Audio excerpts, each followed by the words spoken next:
Okay. So, Al, I've known you for 37 years, and I had met you before that. But I don't know anything about your life prior to that. Where were you born? I was born in South Dakota, 1917. You don't look over 35. Yeah, I know. And my father was running for district attorney, and he got beat. My mother split up with him. She moved to Kansas, took her kids with her, and I went with her, and my older brother stayed with my grandfather out on the ranch. And then I finished high school in Clay Center, and then got acquainted with my wife in high school, and we were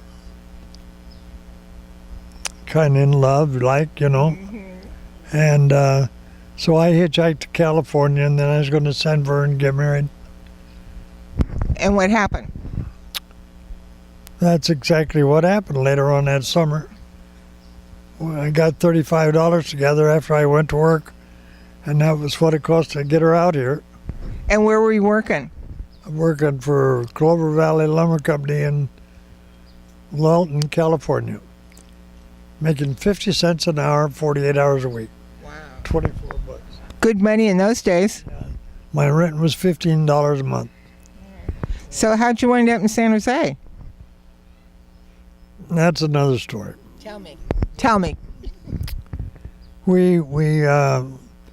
I worked there at the mill, and as I worked in the molding department, I went over to Reno with one of the guys, got a job in the Pine Cone Lumber Company doing the same thing. And then one of the guys went down to Stockton, got a job in the mill, and he called us and wanted us to come down there. So we called and went down there. By that time, I was married and had one baby, Vern. So we moved to Stockton, and then an opening came at the PM mill in Santa Clara.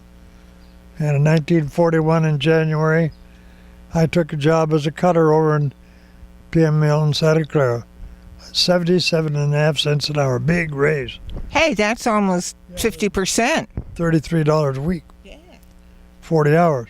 Then the war came along, and they worked us 12, 14 hours a day. And that's how that happened. All right. So then you were in the Army, weren't you? So then I got sick of the mill, but I have a draft deferment, and I said, I'm going to quit. And the guy told me, he said, you quit, you'll be in 1A. They'll put you in the Army. And I said, any place would be better than this damn place.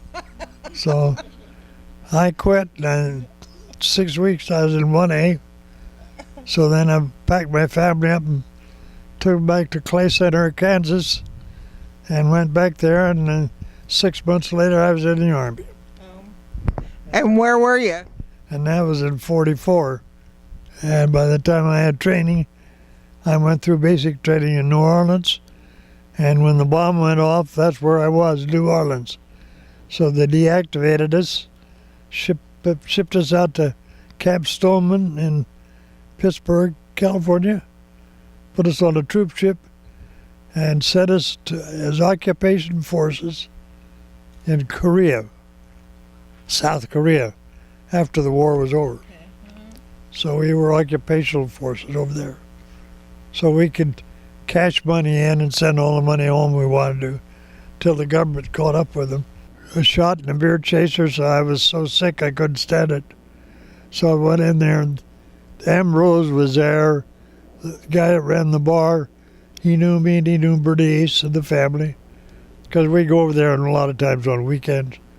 So he says, well, 8 o'clock in the morning, Al, don't you think you might be drinking too damn much? I said, well, maybe so, but I'm hungover. I need a drink right now. I don't want to talk about it. Well, he said, ever think about the fact you might be an alcoholic? I said, talk about an insult. I don't need that, right? He said, well, I'll tell you what I'll do. He said, he got a piece of paper out from behind the counter, tore it out of the newspaper, and it was the ad from AA. if you have a drinking problem, call Alcoholics Anonymous. I said, well, talk about an insult. And I'm hungover anyway. I didn't need that crap. So you got 12-step by a bartender. Bartender, yeah. And I said, I don't need that anyway. He said, put it in your pocket and I'll give you a beer chaser and a shot on the house. What the hell are you going to do, you know? You get that for nothing. Stick it in your pocket, don't take up any room. So I did that and put it in my pocket. And a year and a half later, why, I come home on a Sunday morning. It'd been one whole weekend. And my wife was at the door. She never went to bed. She's still up, you know. Met me at the door. Said, come on in. She said, I'm going to take my kids and go over to Marion's, her sister. And you're going to make up your mind today. There'll be no more drinking in this house after today, or you're gone. And that's final. So what are you going to do? Can't argue with Bernice. So after they're gone, I went down to the store and wrote a bum check for a quart of whiskey and come back and set it on the table, open it up. You got to figure this damn thing out. What are you going to do? So I sat there and taking a drink and wondering whether I ought to just leave, just take off, you know. But I didn't. I just sat there and drank a little bit more. In the meantime, about noon, here come Holt, the attorney. Said, Jack says, well, your wife sent me out here. Talk to you about your drinking. Holt says, I don't have a drinking problem. I said, yeah, I know you don't. You drink more than I do. Well, I'm bigger than you are, and all that kind of crap. And he said, East House, you got to quit your drinking. Just cut it down. You don't drink so much. You damn fool. So I'll try it. I'll try it. I'll try it. Anyway, I'd already taken that slip of paper out of my pocket and looked at it. It was laying there on a table, and he looked at that paper, and he said, you know, you don't call those bastards. They don't drink at all. That same old crap. So what are you going to do? Indian attorney talking a while.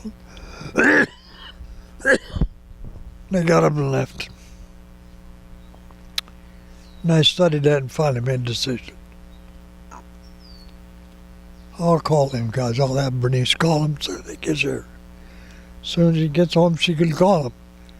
So she got home with the kids and she said, well, I suppose you made some great decisions today. Got on the outside of a biggest bottle of booze. There ain't much left of it. So you probably made some very good decisions. What did you decide? I said, well, see this piece of paper here? Said, yeah. Said, well, that's AA. Said, you go over there at the telephone, call him up. Look, you bastard. I ain't got the problem. You got the problem. You go call him yourself. So what the hell do? You got to do it. Call my bluff, so I went and called him. What are you gonna do? What are you going to do? So I called them. They come out. And they sat there for 6 hours. That was the end of my first day. And I never took a drink since. That's pretty amazing, a day at a time. Now it's 61 years? 61 years, yeah. So when did the first meetings start locally? You've done some research on our Santa Clara Valley history.